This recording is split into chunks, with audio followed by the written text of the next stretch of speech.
पाकिस्तान कहीं नहीं जा रहा। ये जब मैं पैदा हुआ था तभी से सुन रहा था कि पाकिस्तान जो है वो टूटने वाला है। पाकिस्तान मेरे हिसाब से आज जियोपॉलिटिकल प्रोफाइल पाकिस्तान का बढ़ गया है। मेरे हिसाब से आज चीन साउथ एशिया पे छा गया है। अगर वो छा गया है, उनका इस्लामिक पार्टनर इसमें पाकिस्तान है। पाकिस्तान है जो कि अरब और मुस्लिम कंट्रीज़ के साथ बहुत कुछ कर सकता है। मैं ये बात बिल्कुल मानता हूँ और पाकिस्तानी भी मानते हैं। उनकी गवर्नेंस में प्रॉब्लम है, there is no doubt about it. और मैं एक और आपसे ये बात कहूँ कि उनकी तैयारी हमसे पहले होगी और मेरे हिसाब से they will be ready much faster ये पॉज हटाने के लिए। तो मैं समझता हूँ, आप ये मान के चलिए कि after 1 year we are heading for a big trouble. ये इतना आसान काम नहीं है जो हमने किया है, ये ऑपरेशन सिंदूर, कि हम घुस के मारेंगे, घर में घुस के मारेंगे। You expose completely the limitations of the air force, जो आपकी मेन फोर्स है।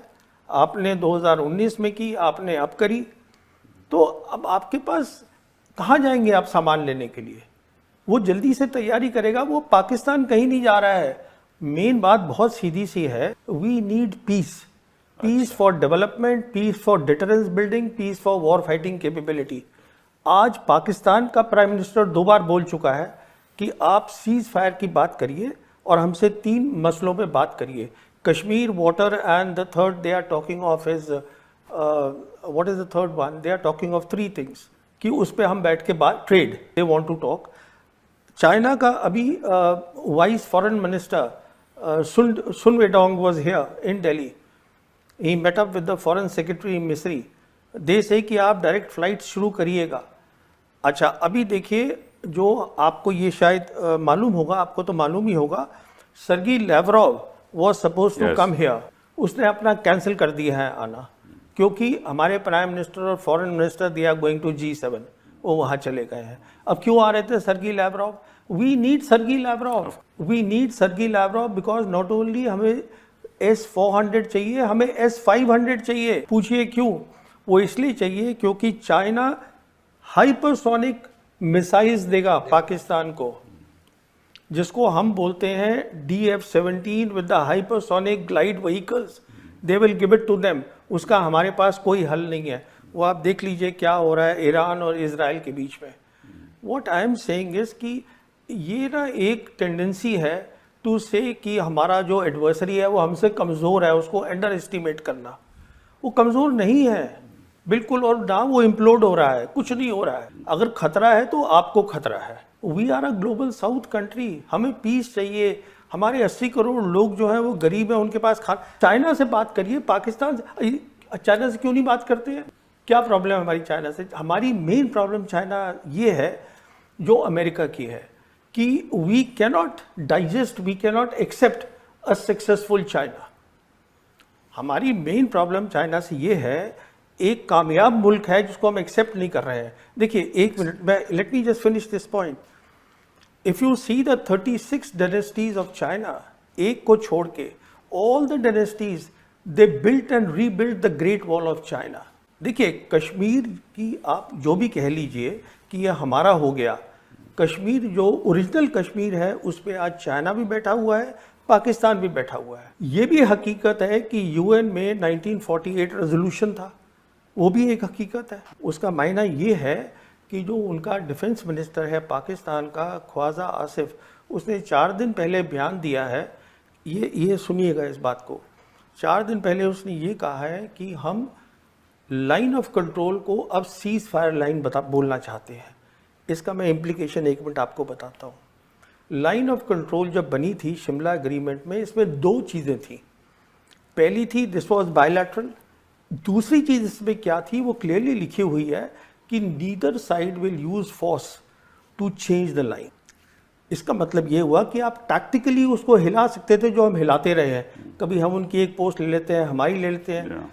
If now they are saying we want to go back to the UN resolution and the cease fire line, उसका इम्प्लीकेशन सीधा है they are preparing for attack on Kashmir. मैं आपसे पहले भी बात कर चुका हूं, मैं तो ये भी मानने को तैयार नहीं था कि हम ऐसी कुछ हरकत करेंगे ऑपरेशन सिंदूर में कि we will actually cross their air space. मेरे को तो लग रहा था कि हमारी जो सिक्योरिटी टीम है, टॉप सिक्योरिटी टीम सरकार की, वो सोचे कि इसका इम्प्लीकेशन क्या है। तो मुझे खुद बहुत अजीब सा लगा कि आप ऐसे कैसे काम कर रहे हैं, रियलाइजिंग फुली वेल कि आप जो है you are playing their game. देखिए, ये हुआ क्या है कि जैसे अभी बात हो रही है कि बांग्लादेश हमारे साथ नहीं है, नेपाल हमारे साथ नहीं है, उसका रीज़न ये है कि आज उनके पास ऑप्शन है, दुनिया बदल गई है।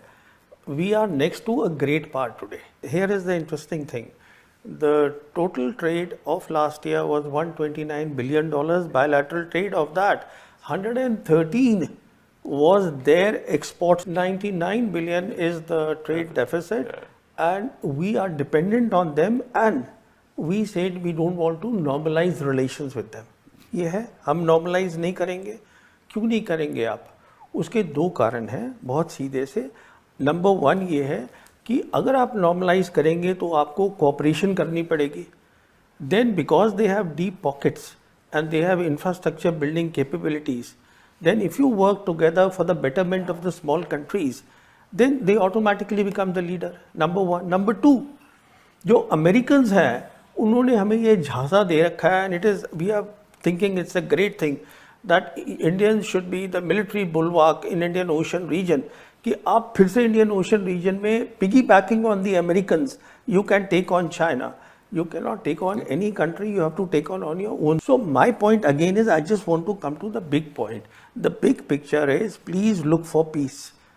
Peace is doable. We need a leadership, I believe, in this country, because if there is peace and peace is doable, इसका भी एक जवाब सुनिए। When Musharraf was the ruler of Pakistan, he had a foreign minister called Kasuri. Kasuri wrote a book which is Neither Hawk Nor Dove, and he told me very clearly that when the talks चल रही थी हम दोनों के बीच में, तो हम बंद कर देते थे अपने उसको प्रॉक्सी वॉर को। उसमें चैप्टर में भी लिख दिया उसने। कहने का मतलब ये है, proxy war is a military strategy. ये पॉलिटिकल इसका जवाब नहीं है। It is a military strategy on their part to make sure that you talk on Kashmir. Your strength today is you are sitting at the center of the area where global geopolitics is being played out. What that means is, in very simple terms, that all the three great powers are focused in this area, Asia Pacific. Your second strength is you have a huge market. Everybody wants to come here. So it is not that we don't have strength. We basically have a zero-sum mentality, a colonial mentality. कि मुझे अगर जीतना है तो दूसरे को हार। Counter terrorism strategy नाम की कोई चीज़ नहीं होती मेरी सोच में। सॉरी, मैं बताता हूँ क्यों। 35 साल जब ये प्रॉब्लम शुरू हुई थी, ये प्रॉब्लम क्यों चलती रही है? क्योंकि हमारे पास कभी credible conventional war fighting capabilities थी ही नहीं। मिसाल के तौर पर चीन ईस्ट लद्दाख में बैठा है, हम क्या उसको बाहर फेंक सकते हैं? नहीं फेंक सकते। जब पाकिस्तान को लगता ही नहीं है कि आपके पास लड़ाई की काबिलियत है, तो वो क्या करेगा? और काउंटर टेरर तो आप अपने एरिया में कर रहे हैं ना, यहाँ पे फेंस लगा के आप करते रहिए, 35 साल और करते रहिए। उन्होंने अपना डिफेंस बजट 20% बढ़ा दिया है। चीन उनके साथ है, पाकिस्तान कहीं नहीं जा रहा। ये जब मैं पैदा हुआ था तभी से सुन रहा था कि पाकिस्तान जो है वो टूटने वाला है। पाकिस्तान मेरे हिसाब से आज जियोपॉलिटिकल प्रोफाइल पाकिस्तान का बढ़ गया है। मेरे हिसाब से आज चीन साउथ एशिया पे छा गया है। अगर वो छा गया है, उनका इस्लामिक पार्टनर इसमें पाकिस्तान है। पाकिस्तान है जो कि अरब और मुस्लिम कंट्रीज़ के साथ बहुत कुछ कर सकता है। मैं ये बात बिल्कुल मानता हूँ और पाकिस्तानी भी मानते हैं, उनकी गवर्नेंस में प्रॉब्लम है। There is no doubt about it. और मैं एक और आपसे ये बात कहूँ कि उनकी तैयारी हमसे पहले होगी, और मेरे हिसाब से they will be ready much faster ये पॉज हटाने के लिए। तो मैं समझता हूँ, आप ये मान के चलिए कि after 1 year we are heading for a big trouble. ये इतना आसान काम नहीं है जो आपने हमने किया है, ये ऑपरेशन सिंदूर, कि हम घुस के मारेंगे, घर में घुस के मारेंगे। You expose completely the limitations of the air force, जो आपकी मेन फोर्स है। आपने 2019 में की, आपने अब करी, तो अब आपके पास कहाँ जाएंगे आप सामान लेने के लिए? वो जल्दी से तैयारी करेगा, वो पाकिस्तान कहीं नहीं जा रहा है। मेन बात बहुत सीधी सी है, we need peace, peace for development, peace for deterrence building, peace for war fighting capability. आज पाकिस्तान का प्राइम मिनिस्टर 2 बार बोल चुका है कि आप सीज फायर की बात करिए और हमसे 3 मसलों पे बात करिए, Kashmir, water and the third they are talking of is what is the third one, they are talking of 3 things कि उस पे हम बैठ के बात, trade they want to talk. China का अभी vice foreign minister Sun Weidong was here in Delhi, he met up with the foreign secretary Misri, they से कि आप डायरेक्ट फ्लाइट शुरू करिएगा। अच्छा, अभी देखिए, जो आपको ये शायद मालूम होगा, आपको तो मालूम ही होगा, Sergei Lavrov was suppose to come here, उसने अपना कैंसिल कर दिया है आना, क्योंकि हमारे प्राइम मिनिस्टर और foreign minister they are going to G7, वो वहाँ चले गए हैं। अब क्यों आ रहे थे सर्गी लैवरोव?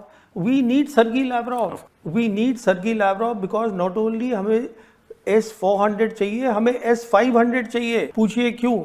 वो इसलिए चाहिए क्योंकि चाइना हाइपरसोनिक मिसाइल्स देगा पाकिस्तान को, जिसको हम बोलते हैं DF-17 with the hypersonic glide vehicles, they will give it to them. उसका हमारे पास कोई हल नहीं है। वो आप देख लीजिए क्या हो रहा है ईरान और इजराइल के बीच में। What I am saying is कि ये ना एक टेंडेंसी है टू से कि हमारा जो एडवर्सरी है वो हमसे कमज़ोर है, उसको अंडर एस्टिमेट करना। वो कमज़ोर नहीं है बिल्कुल, और ना वो इम्प्लोड हो रहा है, कुछ नहीं हो रहा है। अगर खतरा है तो आपको खतरा है। We are a global south country, हमें पीस चाहिए। हमारे 80 करोड़ लोग जो हैं वो गरीब हैं, उनके पास चाइना से बात करिए, पाकिस्तान से, चाइना से क्यों नहीं बात करते हैं? क्या प्रॉब्लम है हमारी चाइना से? हमारी मेन प्रॉब्लम चाइना ये है जो अमेरिका की है कि we cannot digest, we cannot accept a successful China. हमारी मेन प्रॉब्लम चाइना से ये है, एक कामयाब मुल्क है जिसको हम एक्सेप्ट नहीं कर रहे हैं। देखिए, एक मिनट, मैं let me just finish this point. If you see the 36 dynasties of China, एक को छोड़ के all the dynasties they built and rebuilt the great wall of China. देखिए, कश्मीर की आप जो भी कह लीजिए कि यह हमारा हो गया, कश्मीर जो ओरिजिनल कश्मीर है उस पर आज चाइना भी बैठा हुआ है, पाकिस्तान भी बैठा हुआ है। ये भी हकीकत है कि यूएन में 1948 रेजोल्यूशन था, वो भी एक हकीकत है। उसका मायना ये है कि जो उनका डिफेंस मिनिस्टर है पाकिस्तान का, ख्वाजा आसिफ, उसने 4 दिन पहले बयान दिया है, ये सुनिएगा इस बात को। 4 दिन पहले उसने ये कहा है कि हम लाइन ऑफ कंट्रोल को अब सीज फायर लाइन बोलना चाहते हैं। इसका मैं इम्प्लीकेशन 1 मिनट आपको बताता हूँ। लाइन ऑफ कंट्रोल जब बनी थी शिमला एग्रीमेंट में, इसमें 2 चीज़ें थी।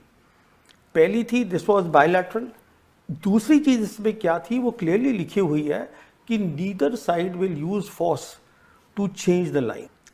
इसका मतलब ये हुआ कि आप टैक्टिकली उसको हिला सकते थे, जो हम हिलाते रहे हैं। कभी हम उनकी एक पोस्ट ले लेते हैं, हमारी ले लेते हैं। If now they are saying we want to go back to the UN resolution and the ceasefire line, उसका implication सीधा है they are preparing for attack on Kashmir। मैं आपसे पहले भी बात कर चुका हूँ, मैं तो ये भी मानने को तैयार नहीं था कि हम ऐसी कुछ हरकत करेंगे ऑपरेशन सिंदूर में कि we will actually cross their air space. मेरे को तो लग रहा था कि हमारी जो सिक्योरिटी टीम है, टॉप सिक्योरिटी टीम सरकार की, वो सोचे कि इसका इम्प्लीकेशन क्या है। तो मुझे खुद बहुत अजीब सा लगा कि आप ऐसे कैसे काम कर रहे हैं, रियलाइजिंग फुली वेल कि आप जो है you are playing their game.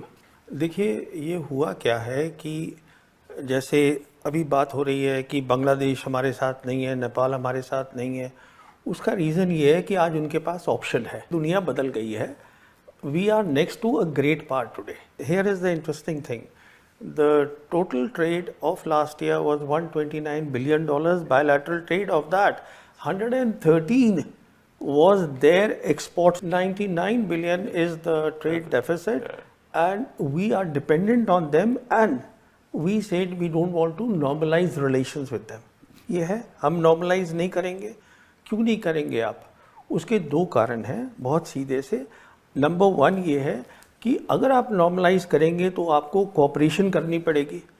Then because they have deep pockets and they have infrastructure building capabilities, then if you work together for the betterment of the small countries, then they automatically become the leader. Number 1. Number 2, जो Americans हैं उन्होंने हमें ये झांसा दे रखा है, and it is we are thinking it's a great thing that Indians should be the military bulwark in Indian ocean region, कि आप फिर से इंडियन ओशन रीजन में piggybacking on the Americans you can take on China.